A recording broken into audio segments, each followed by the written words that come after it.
How did a hotel built for luxury and tranquility become the scene of phenomena that defy explanation?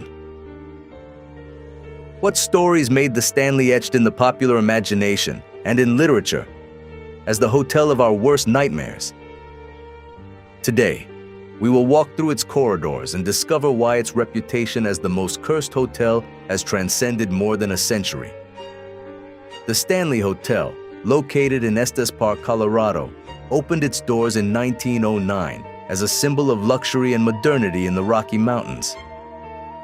However, over the years, it became engraved in history, not only for its elegance, but for something much more disturbing. Many began to consider it the most cursed hotel ever known. Some even claimed that it was built on an ancient Native American burial ground. A version that has never been officially confirmed, but fuels the darkness surrounding its origins.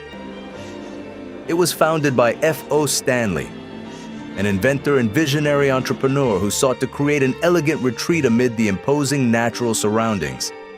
He wanted to build a sanctuary of rest and sophistication in a majestic and seemingly serene environment. From its early years, the hotel not only stood out for its imposing architecture and privileged location, but also began to accumulate disturbing stories that no one could clearly explain. Stories that began to repeat themselves too often to be mere coincidences. In 1911, one of the first events that would forever mark the hotel's reputation occurred. An explosion caused by a gas buildup rocked room 217 and seriously injured employee Elizabeth Wilson. She survived, but from then on, disturbing stories began to emerge about that room.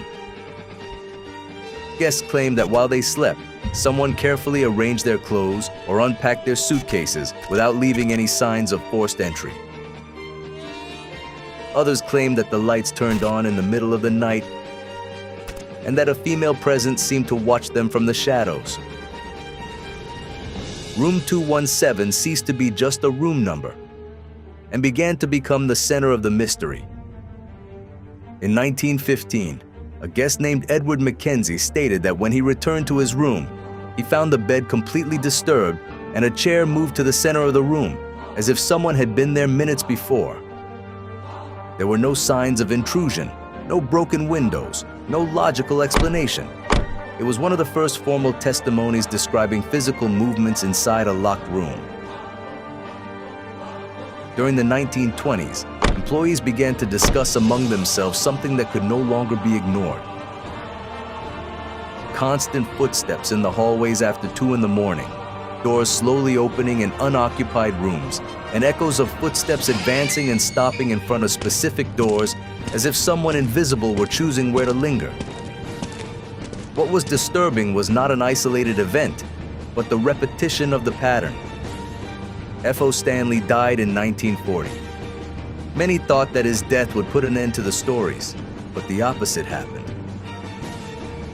Veteran workers claimed to see a male figure dressed in white in the billiard room and near the reception area. Some described the feeling of being watched as they performed their nightly closing duties. They said the presence did not seem aggressive, but it was constant, as if the founder had never completely left the place he built. In 1972, a guest took a photograph in one of the hotel corridors. The image showed a partially defined white silhouette in the middle of the hallway. When she tried to approach the exact spot where she thought she had seen the figure, the space was empty. The photograph began to circulate and reinforce the hotel's reputation as a place where presences could be captured beyond the human eye. In 1974, writer Stephen King stayed in room 217. The hotel was almost empty due to the off-season. That night, he had an intense dream in which his son ran through the hallways while something chased him through shadows and endless carpets. That experience became the seed for one of the most influential horror novels of the 20th century. Since then, the connection between the hotel and the story of isolation, madness, and invisible presences has been forever sealed in popular culture. In the 1980s, stories about the piano in the lobby began to multiply. Guests claimed to hear complete melodies between 2 and 4 in the morning, when the lounge was empty and the instrument was closed. Some described the music as clear and structured, not just isolated notes. The scene was repeated so many times that it was no longer considered a simple acoustic coincidence. In 1995, a couple managed to capture a dark silhouette on one of the upper balconies in a photograph. The figure appeared to be leaning on the railing. When they tried to visually verify the location, there was no one there. The image became another item in the unofficial archive of evidence associated with the hotel. In 2005, receptionist John Reynolds reported hearing footsteps coming up the main staircase while the hotel was virtually deserted. The sound was clear, rhythmic, and unmistakable. He checked the security cameras and no one appeared on the recordings. In 2010, a paranormal investigation team installed infrared cameras and high-sensitivity recorders in room 217. They documented sharp knocks that seemed to respond to verbal stimuli and sudden drops in temperature concentrated in specific points in the room. The recordings did not offer a definitive conclusion, but they did reinforce the idea that something persistent manifests itself there. For more than a century, the stories have shared the same elements: footsteps in empty hallways, displaced objects, sudden changes in temperature, and the unmistakable feeling of not being completely alone.